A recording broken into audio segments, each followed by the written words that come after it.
studio. Balado. Être un homme, saison 3. Un podcast qui donne la parole à des garçons homosexuels, des histoires intimes, à la première personne du singulier. Épisode 2, l'exubérance de Nicolas.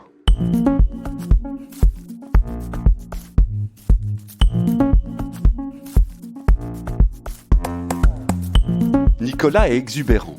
Il a toujours voulu qu'on le voie. Il se maquille et arbore un style dénudé et parfois vulgaire. Cela lui procure un immense bonheur. Depuis toujours, il se fait insulter et même agresser. Cela arrive de plus en plus souvent et Nicolas commence à avoir peur. Alors, faut-il se censurer pour avoir la paix ? Nicolas a 26 ans et il se définit comme PD en recherche d'identité de genre. Il est grand et maigre comme un i, il a une crête, les yeux bleus, les oreilles un peu décollées et le teint assez pâle. Il dit qu'il adore sa bouche. Attention, cet épisode évoque plusieurs scènes d'agression homophobe susceptibles de heurter ta sensibilité. Être un homme, Michel-Ange Vinti. Alors du coup j'ai fait mon coming out en tout cas à mes amis ou pas mes amis, ou en tout cas à mon collège quand j'avais 13 ans et demi, 13 ans et demi, 14 ans. Ça a choqué. Il y a eu un peu plus de 50% de mes fréquentations qui ont arrêté de me parler tout court. Carrément. Ah oui, ça a été quelque chose. Hein. Il y a eu très très peu de personnes qui sont restées. Par contre, il y en a d'autres qui sont arrivées. Il y avait 2-3 personnes dans mon école qui étaient pas très grandes. Et puis je viens d'une petite ville, hein. Je viens de Binche. C'est pas très très grand. Une petite ville de Wallonie, oui. Petite ville de Wallonie, dans le Hainaut. Et mais il y avait des gens un petit peu incompris, un petit peu bizarres également dans mon école, qui n'étaient pas forcément que gays. Mais j'ai rencontré ma meilleure amie à l'époque, donc qui était autiste, elle, qui était elle aussi rejetée, et on a trouvé notre petit point commun à être les deux petits rejetés, et on s'en est un petit peu amusé aussi. Du jour au lendemain, mon style vestimentaire a complètement changé. De base, j'étais plutôt ordinaire. J'étais un jeune garçon. J'avais 13 ans avant ça, donc j'étais juste un jeune garçon. Et du jour au lendemain, ça a vraiment été ma façon pour moi de m'affirmer et de montrer sans devoir le dire. C'était comme si me montrer de la sorte, ça m'empêchait de devoir le dire à tout le monde. C'était regardez ça, c'est comme si j'avais une pancarte où il était écrit je suis gay, et ça m'évitait de devoir le dire à tout le monde. Et les gens, je ne l'ai pas dit en fait, les gens sont venus me le demander. Tu étais exubérant comment ?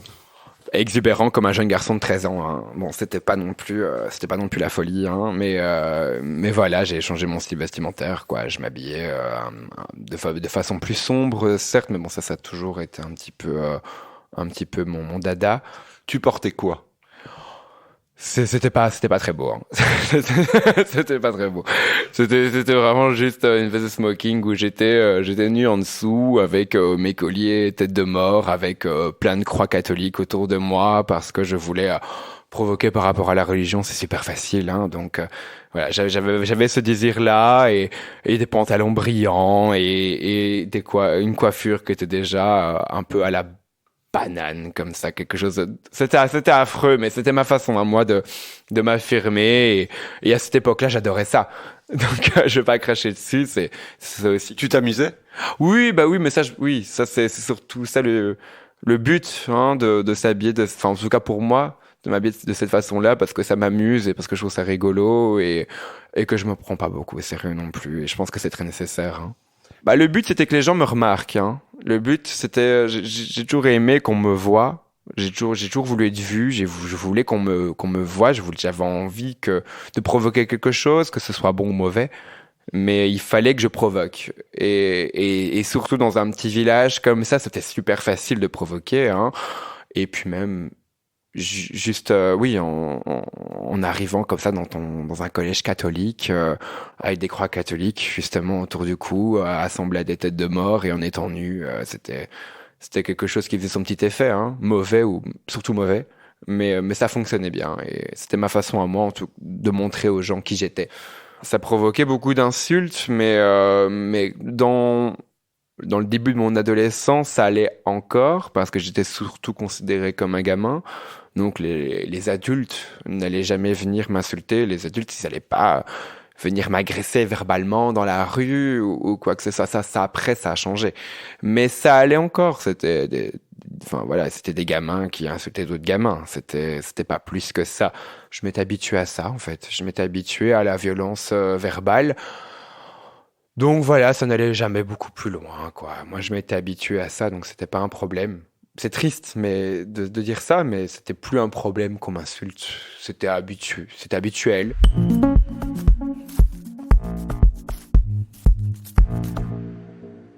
À la fin de tes études secondaires, tu pars pendant 1 an à Malte pour apprendre l'anglais. Donc là-bas, je commence à arborer un style un petit peu différent, ou un petit peu, même bien punk à chien, on va dire. Et ouais, à ce moment j'avais une crête de 30 centimètres sur la tête. J'adorais ça, ça me prenait 1 heure à faire chaque jour. C'était vraiment mon bonheur et on me remarquait énormément. Et je voulais qu'on me voie, je voulais que. Et pourtant, quand les gens devenaient un peu chiants avec ça, ben ça me saoulait, mais en même temps, je recherchais ça. Je voulais qu'on me voie. Et donc là, j'ai arboré un nouveau style et ça a bien fonctionné. Hein. C'est pas non plus un pays où on voit beaucoup de punk comme ça. J'ai eu ce style-là qui est resté pendant un moment. Bon, après, j'ai arrêté parce que passer 1 heure à faire mes cheveux par jour, ça m'a vite saoulé. Hein. Bon. Mais ça a fait son petit effet. Parfois, ça me manque. Parfois, je me dis que je vais le refaire. Bon, est-ce que je vais le refaire? Est-ce que je vais pas le refaire? On verra. Mais ça, c'était très, très chouette. Et à l'issue d'être très voyant comme ça, il y a eu la toute première agression qui était pas physique, qui a été la plus violente de toutes, où je rentrais chez moi et pour rentrer chez moi dans le nord de l'île, je devais passer par une petite ruelle. J'ai demandé une cigarette à un mec et là, ils étaient à plusieurs et ils ont commencé à me tabasser parce qu'ils m'avaient certainement vu embrasser mon copain de l'époque dans la boîte quelques minutes avant. Et je me suis retrouvé donc en sang par terre avec les côtes fêlées, le nez cassé, et, du sang qui était sorti des oreilles. Et ça, c'était assez grave apparemment. Donc c'était hôpital, commissariat, où j'ai eu la chance de tomber sur un policier qui était gay lui aussi, qui était ami avec moi sur Facebook et qui y avait donc vu les photos de moi que j'avais postées complètement ensanglanté. Et c'est lui qui a pris ma plainte directement. Et donc, quand il m'a vu arriver, c'est lui qui a dit qu'il allait apprendre. Ça a été loin, hein, ça a été loin. Il y a eu une vraie enquête autour de ça. Donc, même à propos de l'école, on m'a appelé dans le bureau pour essayer d'avoir des informations. On a essayé de trouver des vidéos de caméras, enfin, de surveillance pour essayer d'identifier les personnes qui m'avaient agressé. Il était je ne saurais pas dire entre 4 ou 6. C'était un moment qui m'a paru une éternité et en même temps, c'est passé en 1 seconde. Mais j'ai surtout pas compris. J'ai surtout pas compris ce qui était en train de se passer. Je comprenais pas. Je me faisais juste frapper dans tous les sens. C'est très douloureux. Très douloureux. Et à l'issue de ça, mes parents voulaient que je revienne en Belgique, forcément. Moi, je voulais pas. Je voulais vraiment, vraiment pas rentrer parce que j'étais bien là où j'étais. J'ai jamais eu de problème là-bas auparavant. J'ai jamais eu aucun souci. Donc, c'était pas pour un gros incident. Ok, mais c'est pas pour ça que j'allais partir. Et je suis resté et j'ai bien fait de rester. J'ai passé une très très bonne année et c'est absolument pas pour cette agression que j'allais rentrer. Non, c'était une année merveilleuse et si je devais le refaire, je le referais encore, quoi. Vous écoutez Être un homme, Studio Balado.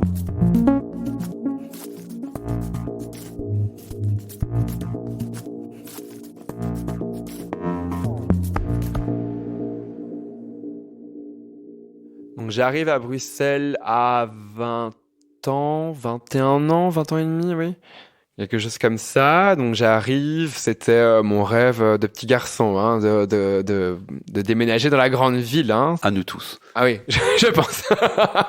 Je pense que quand on est belge et qu'on vient un peu de la campagne ou même d'une autre petite ville, c'est le rêve de déménager à Bruxelles. C'était vraiment mon rêve. À ce moment-là, j'ai commencé à arborer encore un nouveau style, hein, on se réinvente toujours, hein. Bah, j'ai arrêté un peu le style punk à chien, c'était très hétéro le style que j'avais avant, et là j'avais envie de faire quelque chose, allez, avec beaucoup plus de maquillage, j'ai commencé à arborer le style beaucoup plus dénudé, à être vulgaire, à être provoquant aussi, hein, c'est quelque chose que j'aimais beaucoup, où j'ai osé sortir oui, pratiquement nu dans la rue, mais en couvrant ce qu'il fallait couvrir pour ne pas se faire arrêter, du moins. Ouais, je couvrais juste ce qu'il fallait pour pas me faire pour pas me faire arrêter par la police. Et c'est jamais arrivé d'ailleurs. Ça, c'est formidable, hein, parce que finalement, c'est pas toujours légal, hein, la façon dont je sors dans la rue. Mais à ce moment-là, ça allait encore, hein, mais c'était plus le make-up où j'ai commencé à me maquiller. Bon, c'était affreux au début, mais moi j'adorais, hein, et encore maintenant, bon, j'aime bien, mais quand je vois les maquillages que je faisais, je me dis bon, c'était nul, hein, c'était mauvais, il y avait aucune technique. Mais ça te prend beaucoup de temps. Ça me prenait beaucoup de temps, et ça m'a toujours pris beaucoup de temps, mais grâce à ça, j'ai évolué, j'ai réussi à avoir de la technique, ça je suis content, j'ai réussi j'ai appris à me maquiller. Mais c'était pas des maquillages avec des fonds de teint ou quoi, c'était des choses entre le dark metal et alors des gros eyeliners, des teints très blancs, ou bien me peindre le corps en noir, enfin, des choses à aller qui j'explorais des choses, quoi. Et pourquoi tu faisais ça? Parce que déjà j'aime bien ça. Puis j'ai été longtemps un grand fan de métal, donc j'écoutais beaucoup ce genre de musique. Je voyais les make-up des chanteurs qui me plaisaient. J'avais envie de faire ça, mais un peu à la sauce gay et à la sauce cuir plutôt que sauce gay, oui. Donc d'une façon assez cuir. Et puis ben voilà, ça me permettait aussi de me préparer à la soirée. J'en revenais chez moi et là je commençais à me maquiller tout seul chez moi, à passer 1 heure et demie. 1 heure et demie. Ah oui, 1 heure et demie. Ça prenait beaucoup de temps. C'était très technique. Il me fallait un tube d'eyeliner par make-up, hein. C'était quelque chose. Donc, mais Tu étais content du résultat. oui. Mais enfin, content, justement, j'étais souvent pas satisfait, du coup je recommençais, je voulais absolument que les pointes soient parfaites et je voulais que ce soit incroyable, tout ça pour qu'au final dans la rue ça se passe autrement, que les gens ne trouvaient pas mon make-up si beau que ça.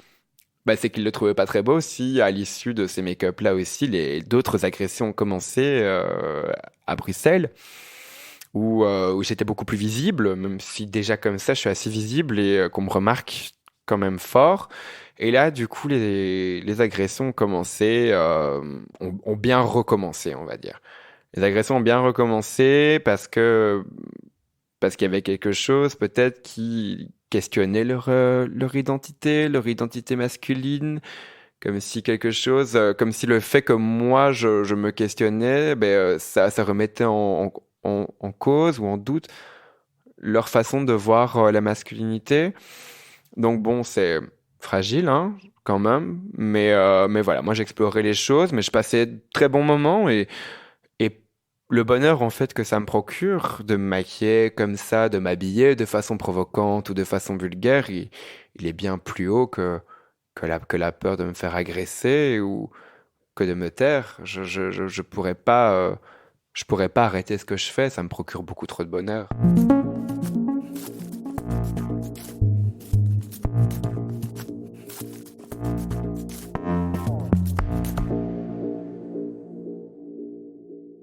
Tu me disais que tu te faisais souvent agresser. Assez souvent, donc bizarrement, c'est pas quand je suis le plus exubérant hein, que ça arrive.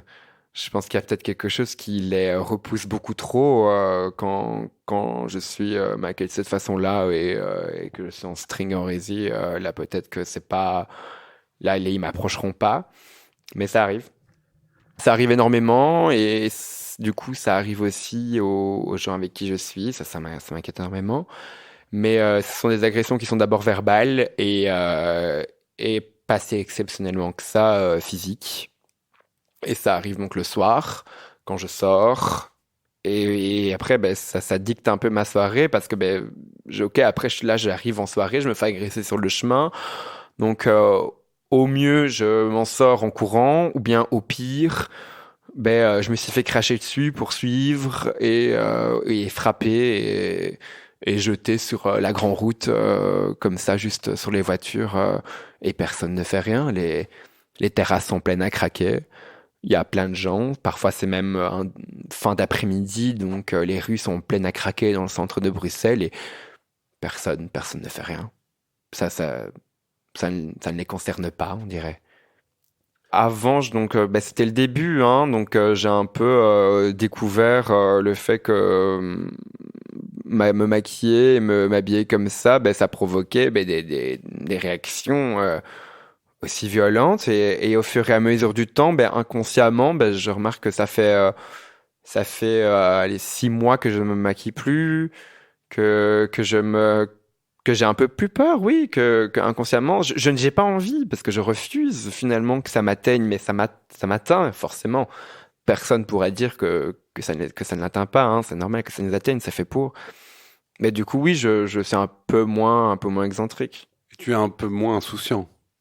Oh oui, ça complètement, je sais bien ce qui peut m'arriver, hein. Quand je me prépare, juste avant de sortir de chez moi, je me regarde dans le miroir et je me dis, bon, ok, showtime, mais maintenant il va falloir être fort et va falloir rester en vie et il va falloir, ouais, savoir rester en sécurité, en fait. Pas être débile, pas s'attirer des problèmes, pas aller dans les endroits où il faut pas, je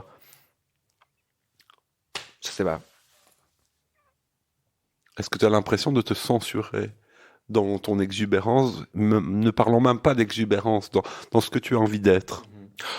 Inconsciemment, oui, c'est sûr et certain. Mais ça, je m'en rends compte depuis quelques mois seulement qu'il y a une différence, surtout en fait, c'est quand je vois les photos, les souvenirs, Facebook, Instagram, etc.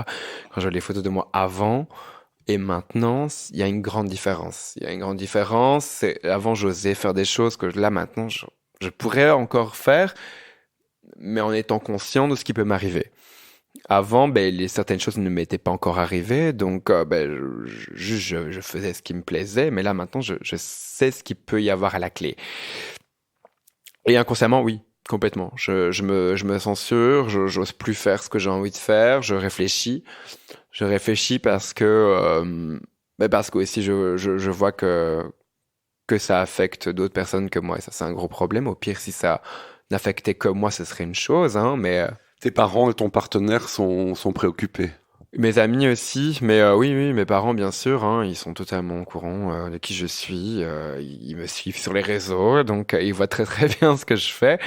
Ils savent très très bien que je sors énormément, mes amis également, et mon copain aussi.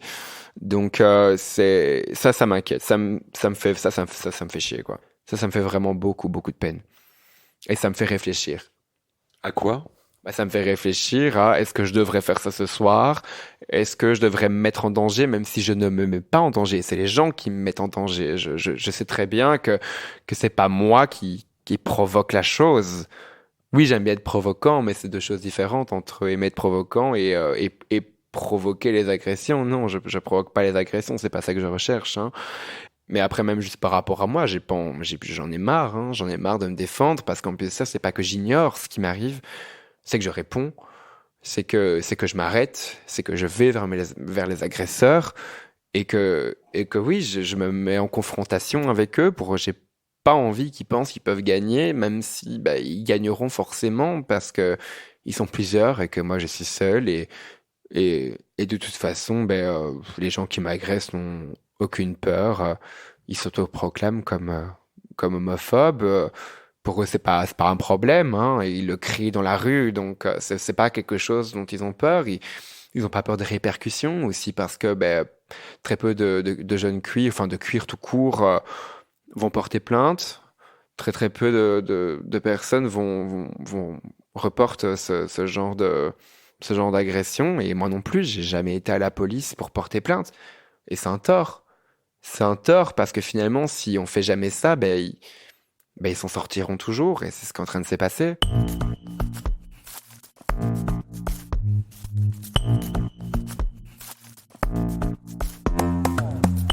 tu as été victime de violences verbales, de harcèlement ou d'une agression, tu peux le signaler auprès d'Unia en Belgique ou SOS Homophobie en France. Que ce soit juste pour en parler, témoigner ou trouver des réponses à tes questions. En signalant les discriminations homophobes, tu te rends service à toi-même, mais également aux autres victimes d'actes homophobes.